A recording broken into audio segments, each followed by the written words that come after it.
Canberra has been laid out according to a grand design, but like other planned communities, the planners have sometimes left out the needs of sections of the community. And for the teenagers in particular, the planners appear to have overlooked their needs. The year 1967. The reporter, Mike Willessee.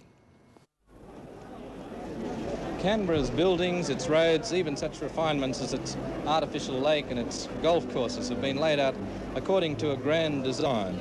But like other planned communities, the planners have sometimes left out the needs of sections of the community. Canberra is a young city and it has a lot of young people in it. And for the teenagers in particular, the planners appear to have overlooked their needs. This report from Mike Willessee. Hey? Turn around. Away? Well, in many respects, youth in Canberra presents a bigger problem than in other Australian cities. Not because there's more trouble here, but simply because there's more youth. Almost half Canberra's population of 100,000 people is not old enough to vote, and this is an unusually high percentage of young people. In researching this story, we discovered an angle of the problems of youth today which is most interesting.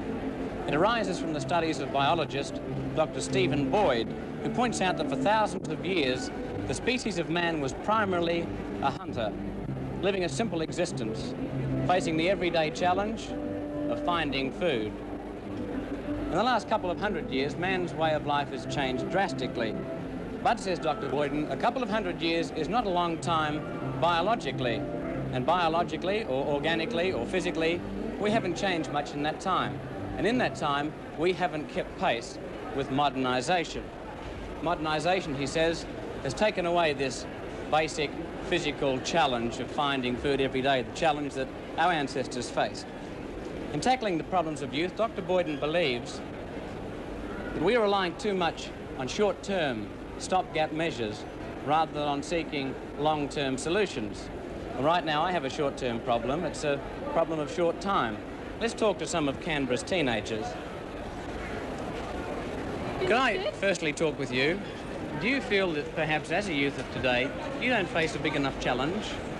Challenge in, what do you mean by the challenge? Where do you think you're going in life? Do you have some idea of what your future job might be? No, not particularly. Probably the public service. Probably the public service? Yeah, or university. I don't know. I'm in my last year at school, so... Do you think Canberra offers a lot for a youth? In the way of jobs, or...? Generally, jobs, entertainment. Oh, you can make your own fun, I suppose. Do you feel you'd be better off in Melbourne or Sydney? Oh, for going out and that there is. Just down Melbourne last holidays, it was pretty good down there. Yeah. Let me talk to somebody else. Do you feel that you lack opportunities by living in Canberra? No. You wouldn't rather be in Melbourne or Sydney? Sydney, yes. What do you think's the problem with Canberra as far as teenagers go? Not enough discotheques. Not enough discotheques. How many discotheques are there here? One. Well, we had a look at this one discotheque from Canberra last night.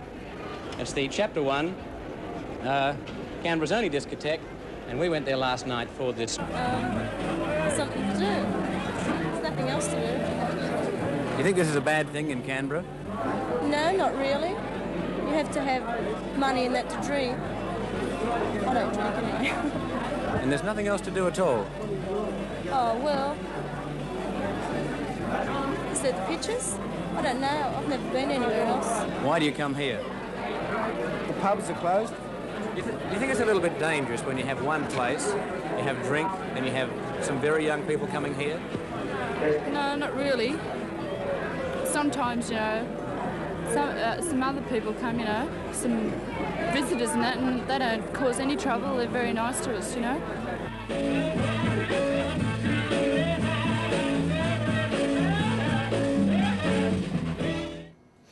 The back of Mike Willissee's head with that report.